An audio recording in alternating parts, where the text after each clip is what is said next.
एक दफ़ा का जिक्र है कि एक कस्बे में एक लड़का रहता था। अपने गुस्से के ऊपर उसका बिल्कुल भी काबू नहीं था। जब कभी कोई ऐसी बात की जाती जो उसको गवारा ना गुजरती, वो गुस्से में आ जाता। उसके वालिदैन और उसके ख़ानदान वाले बहुत परेशान थे। आखिरकार उसके बाप ने एक तरकीब सोची और एक दिन उसे अपने पास बुलाया। उसके हाथ में एक हथौड़ी और कुछ कील थे। वो अपने बेटे को कहता है कि आज के बाद जब कभी भी तुम्हें गुस्सा आया, तुम जितनी दफ़ा गुस्से में आओगे, तुमने उतने कील सामने लकड़ी की बार पे जाके लगा देने। बेटा उनकी बात पे आमीन करता है और ऐसा ही करना शुरू कर देता है। जब पहला दिन शुरू होता है तो वह लड़का 37 कील लकड़ी की बाड़ में लगाता है और वक्त के साथ साथ उसका गुस्सा काबू में आना शुरू हो जाता है और कील की तादाद कम होती जाती है। वो लड़का दिल ही दिल में खुश हो रहा होता है क्योंकि उसे लगता है कि उसका गुस्सा कंट्रोल में आ रहा है और उसका बाप उसे खुश हो जाएगा। आखिरकार वो दिन आता है जिस दिन कोई भी कील वो बाड़ में नहीं लगाता। उसकी खुशी की इंतहा नहीं रहती। वो अपने बाप को खुशी के आलम में बुलाता है और कहता है कि पापा, आज मैंने कोई भी कील बाड़ में नहीं लगाया और मुझे गुस्सा नहीं आया। उसका बाप एक अजीब सी मुस्कुराहट के साथ कहता है कि आज के बाद जिस दिन तुम गुस्सा नहीं करोगे, उस दिन तुमने ये कील बारी बारी निकालते जाना है और तब तक निकालोगे जब तक ये तमाम कील ख़त्म नहीं हो जाते। बेटा वैसे ही करता है और फिर से बाप की बात पे आमीन करता है। वक्त गुजरता जाता है और एक ऐसा दिन आता है जिस दिन वो तमाम कील उस बाड़ में से निकल चुके होते हैं। अब बेटा फिर से खुश होता है और उसे लगता है कि उसका काम मुकम्मल हो गया है और जो काम कहा गया था वो हो चुका है। वो अपने बाप को बुलाता है और कहता है कि बाबा, मैंने तमाम कील निकाल दी हैं।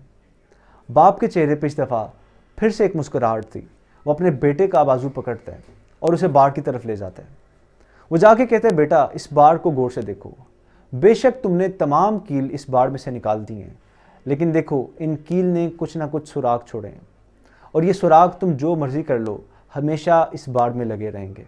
वो बाप शफकत की निगाह से अपने बेटे की तरफ देखता है और कहता है कि जब कभी हम गुस्से के अंदर आके बुरे भले अल्फाज किसी को कहते हैं तो बेशक हम माफ़ी मांग लें। ये बाद में हमें लगे कि हमने गलती की है, हमें अपनी गलती का एहसास हो जाए, लेकिन जो दर्द, जो तकलीफ़, जो दिल टूटता अगले बंदे का, वो कभी नहीं जुड़ता। ये इसी तरह है कि तुम किसी की पेट में छुरी लगाओ और निकालने के बाद उसे माफ़ी मांग लो, चाहे जितनी मर्जी माफ़ी मांग लो, वो जो दाग है वो कभी ख़त्म नहीं होगा, वो ज़ख्म कभी नहीं भरेगा माफ़ी मांगने से। इस कहानी से हमें एक बहुत बड़ा सबक मिलता है। हम लोग अक्सर गुस्से में आके लोगों की दिल आज़ारी कर देते हैं। जज्बात के अंदर आके हम बहुत बुरा भला कहते हैं और बाद में माफ़ी मांग के ये समझते हैं कि शायद हमारा जो काम है, हमने जो बुरा किया वो ख़त्म हो गया और अगला बंदा बात भूल जाएगा। वो बात भूल भी जाए, लेकिन जो सदमा दिल पे लगा होता है वो नहीं जाता। सो खुदारा, आप कोशिश करें कि ज़्यादा से ज़्यादा प्यार फैलाएं। अगर आपको गुस्सा आ रहा है तो बात ना करें, आप चुप रहें उस मोमेंट के ऊपर, ताकि आपके अंदर का गुबार, जो गुस्सा है, वो अल्फाज के अंदर अगले के दिल पे जाके ना लगे। और जब आप रिलैक्स हो जाएं, जब आपका गुस्सा ख़त्म हो जाए, तब आके आप बात करना शुरू करें। मुझे यकीन है कि इस तरह से कम लोगों की दिल आज़ारी कर सकेंगे। सो आएँ, रमज़ान के इस बाबरकत महीने के अंदर हम एक अहद करते हैं कि कोशिश करेंगे कि एक दिन के अंदर हम किसी भी बंदे के साथ गुस्से के अंदर आके उसकी दिल आज़ारी नहीं करेंगे।